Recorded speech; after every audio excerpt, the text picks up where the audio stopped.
Hey guys, it's Wide Juice here. Just want to make a quick apology. I know I haven't been uploading very much on this channel. Just want you guys to know I've had just this very persistent flu. I have cough drops in right now.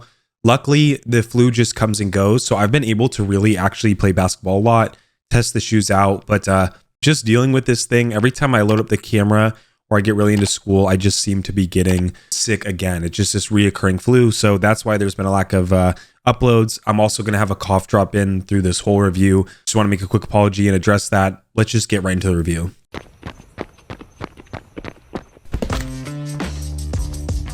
All right, guys, you know how it works. We're going to start with what I like the most in the shoe and work my way into what I like the least about the shoe. My favorite part of the shoe is actually going to be the fit. This is a great option for wide footers.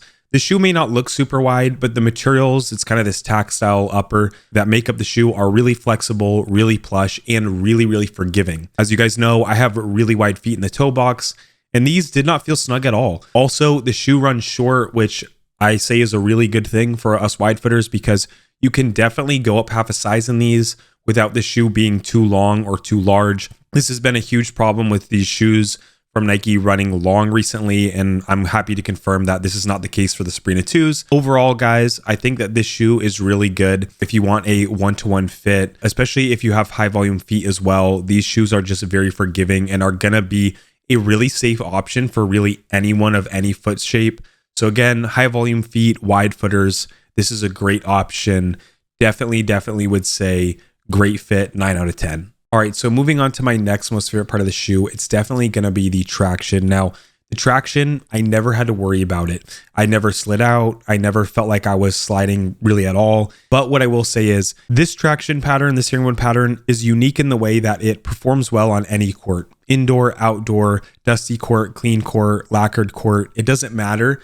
These perform on pretty much any court you put them on. It is not going to be a 10 out of 10 stop on a dime traction. It's not going to be like the KD 15s, the Kobe 9s, but it is very consistent. Also, if you do collect a little bit of dust on these guys, it's really easy to wipe with your hand due to the shoe shape. Additionally, I would highly recommend that you guys get the extra durable rubber outsole. I know we don't really get that much in the US, but if you can snag those guys, I would. If not, just go with the solid rubber bottoms like I did. There's no real reason to go with a translucent pair just because of how well the rubber performed. Additionally, these shoes are not going to be very durable, so I'd highly recommend just full rubber bottom if you can. Skip the translucent colorways.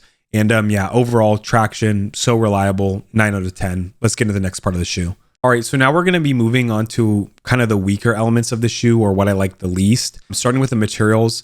Now, I'm going to give the materials an 8 out of 10, being generous. That's just because the shoe is extraordinarily lightweight. Also, the tactile uppers of the shoe make it very forgiving for any foot shape. The shoe really has no break-in time. The materials are super plush. The internal padding on the shoe is great. The cushioning inside the shoe, like the actual step-in comfort, is really good. Like that's one of the most standout elements of the shoe.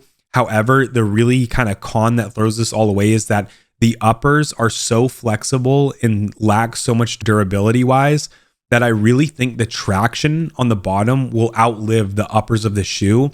And I really haven't ever had a shoe do this. Also, the shoe does stretch out a little bit over time. And so you will have to crank the laces more and more as you break these guys in or as the life cycle of the shoe kind of comes to its end.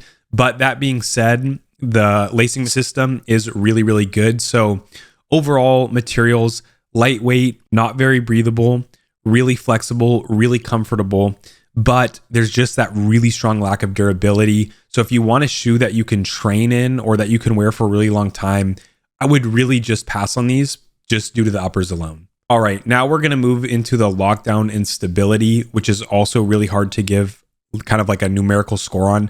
I'll give it a 7 out of 10, but this is where it's hard because the lockdown is great. The lacing system is great. The shoe is extremely stable. You have really good court feel, but at the same time, the shoe is just so flexible. There is a really extra thick shank plate. I believe the top loaded shank they use in this shoe is the same as one of the Kyrie shoes, like the Kyrie 3s or 4s, but you really can't feel it here. I have been losing weight more and more intentionally as I'm coming down from 220 pounds. I wore these shoes when I was 185 pounds all the way to now as 175 pounds. and the shoe is just way too flexible for me. It's definitely not a weight issue.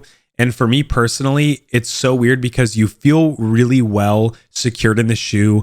There's no heel slippage. You're really stable. You have a great court feel. But the shoe, like, it kind of feels like a barefoot shoe. And luckily for me, I have pretty strong feet muscles. I do my leg days barefoot most of the time. But yeah, I really felt like these shoes couldn't support me. So overall, lockdown, stability, support, all these things combined, I'll just give it that 7 out of 10. But again, it's just that kind of controversial. Like, the shoe's really good at one thing and really bad at another thing. All right, moving on to the cushioning. This was another weak point for me. The Cushlon 3.0 that's used here is really good.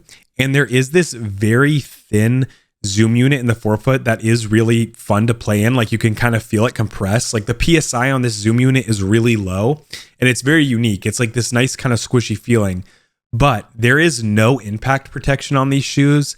And they also don't feel bouncy. I know in the Sabrina ones, which I couldn't wear because they were too narrow, a lot of reviewers and people that I had seen playing them said, oh, the shoe's pretty bouncy. It feels responsive. But from my experience, at least in the Sabrina 2s, that's not the case here.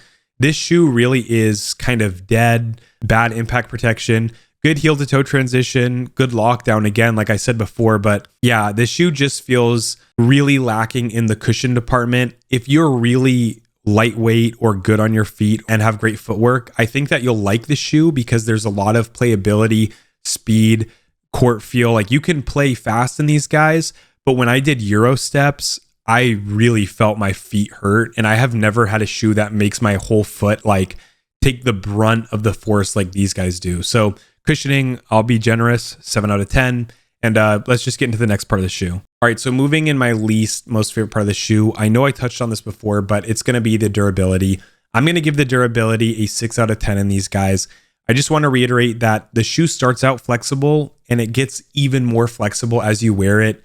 Again, I cannot reiterate enough. These guys are not very durable. After playing in these guys for 3 weeks, it really did look like I had worn these guys for 3 or 4 months. And so overall, I do not think that these shoes are a good option unless they just happen to be a great performer for you and you play once a week in a basketball league. Like, if you play every Saturday, do not wear these to the gym, put them in your gym bag, lace them up on the court. And if they're a good performer for you, that's what you're going to get out of these shoes. I don't think you're going to get a whole season out of these guys if you're playing seasonal basketball, or if you're like me and you play basketball 5-on-5, 4-on-4s just casually at a gym, 2 or 3 times a week.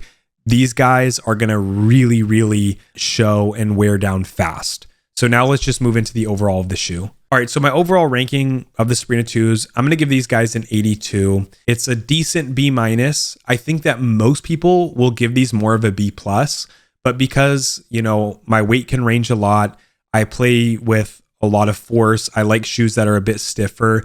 These shoes just don't align with my preferences. It's a really big shame because the fit is so good. And as a wide footer, we're really limited to our fit options. But yeah, overall, the fit, it's really safe for a lot of people. It's going to fit a wide range of feet. The traction, very consistent, very good, very reliable. Materials, lightweight, flexible, no break-in time, but durability is a big issue. Lockdown and stability as well, really good, but the cushioning lets you down. I just don't feel like there's enough impact protection. You're just very close to the ground and you'll feel that when you play. So again, 82, I think that's fair. I would give these a B- in my experience. Overall, should you get these guys? It really depends. If you're lightweight, if you don't care much about cushioning, if you need a performer and you're not playing all the time, go for it. If you're not in the United States and you can't afford or you can't do refunds or exchanges, I would just say pass on these guys.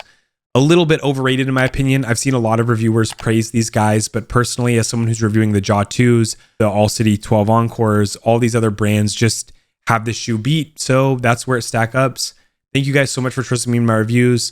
Sorry for the lack of uploads. That's going to change soon, and I'll see you guys in the next review. Peace.